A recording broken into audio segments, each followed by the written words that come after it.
This episode contains discussion of drug use, particularly heroin. Listen at your own discretion. It is Thursday, the 20th of June, 2024. My name is Pigeon Rose, and this is my song of the day.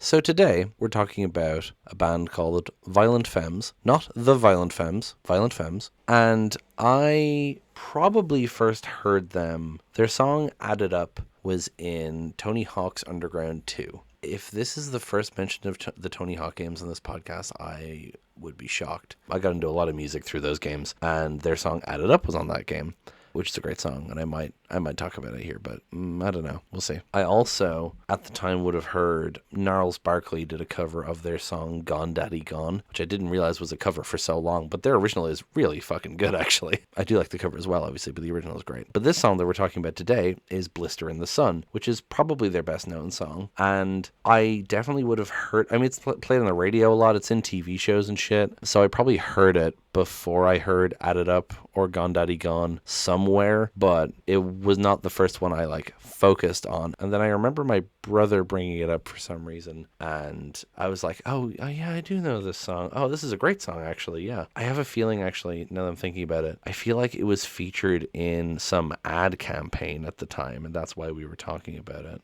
Lyrically, it's not about summer really, but it has that feel-good vibe to it that it's on my summer playlist, and it makes sense to talk about here, and it has the word sun in the title. That helps. But it's not really a happy song, and we'll get into that. But first, we'll listen to it, and then come back and talk about it.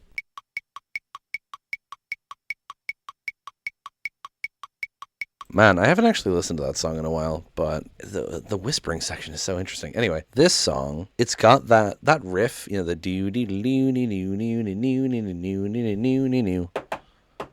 It's so iconic. It's so good. It's what makes it a summer song, really. It just feels really peppy and upbeat. Lyrically, it is not peppy and upbeat. The version I just listened to right now is from a lyric video on YouTube, so that might be the one I link below so you can read along while you're listening. But anyway, yeah, when I'm out walking, I strut my stuff. Yeah, and I'm so strung out. I'm high as a kite. I just might stop to check you out. Let me go on like I blister in the sun. Let me go on, big hands, I know you're the one. There was debate and rumors about what this song was about for a long time, and for some reason people thought this song was about masturbation, which is really strange because when you read the lyrics, it's so fucking clearly about drugs.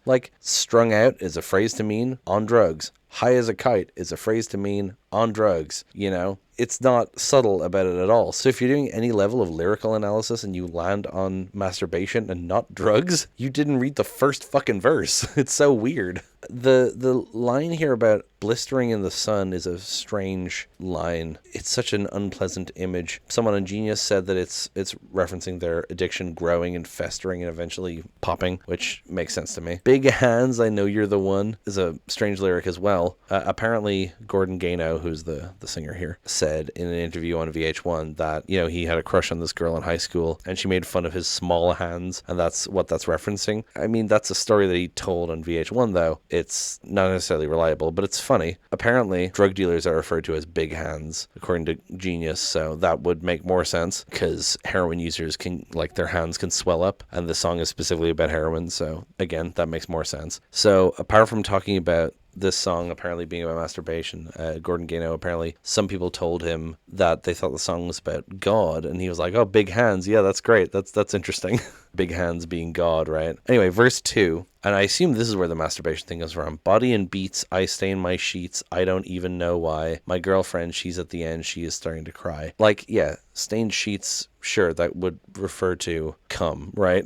that could refer to masturbation. But in the context of the song, it makes more sense for it to be blood, maybe, or sweat, just how much you fucking sweat when you're either high or going through withdrawal, according to this Genius annotation as well. Heroin withdrawal increases the likelihood of wet dreams, which is a wild thing to know, and I'll never forget that now. Thanks Genius. So it would make sense for this to to be associated with drug use and not just I stain my sheets as a reference to masturbation, right? But then my girlfriend, she's at the end, she is starting to cry. So he just brings this up out of nowhere, and it feels like, this, heroin is ruining his life. It's also ruining his relationship with his girlfriend. And then the rest of the song is just repeating those lyrics I already said over and over again, particularly when he starts like whispering like, when I'm walking, I strum my stuff, I'm so strung out. Like he really gets in close to the microphone and just kind of whispers about it, which is a really interesting vibe. But also it makes it sound like he's high, kind of. He's so like it's almost incomprehensible. And then he comes back in and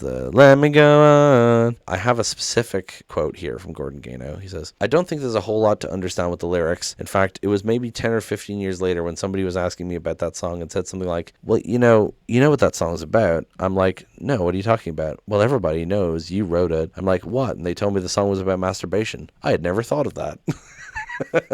So like I said, and as is obvious, not a happy song lyrically at all, but the bounciness of the tune, y'all don't want to hear me, y'all just want to dance. It just makes it a good summer song, unfortunately, for the song itself, but it still puts me in a good mood, this one, weirdly enough. It's not I can't listen to this and not be happy song like Mr. Blue Sky or something, but it's still peppy and upbeat and cool. I need to listen to more Violent Femmes as well, because I only really know the songs I mentioned earlier, and this one obviously. Also, like I said, it's in a lot of TV shows and stuff. Specifically, I heard it again recently because I was playing the Life is Strange games in order, and in True Colors, the main character you play as, who is a musician, covers this at like a kind of a community night thing with, I think Steph on drums, who's like the friend, one of the love interests. And so like, she plays a little ding ding ding ding ding ding ding ding ding ding ding. Steph comes in with the...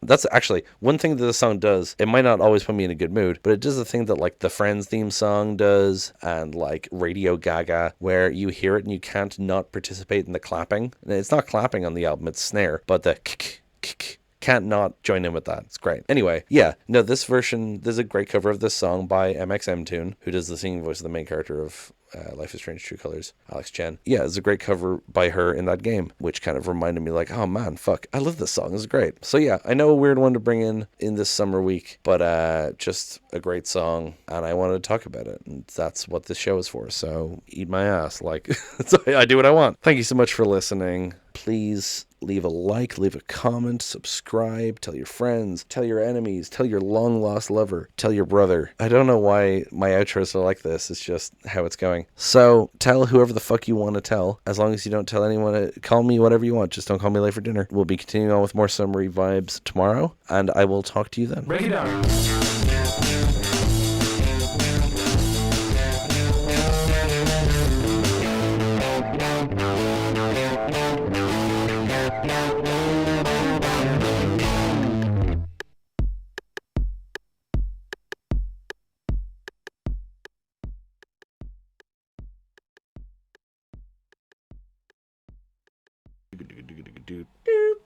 I have ABC by Polyphia and Sophia Black stuck in my head, which is like so unrelated to this song. It's just stuck in my head for some reason. Hello, outtakes.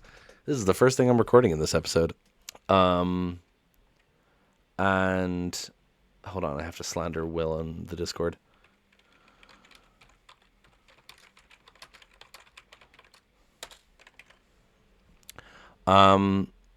So he had a crush on this girl in high school, and she made small of his, also, this is another one that's, in a lot of TV shows and whatnot. I'm going to say that again because I just smacked my medication bottle. This is definitely going straight into the outtakes. I'm not deluding myself. But I want to talk about the fucking spread of recommended videos that came up after I listened to Blister in the Sun just now. So some of them are just songs that I listen to a lot. So they're here, like Haters Anthem by Infinity Song and Hook by Blues Traveler.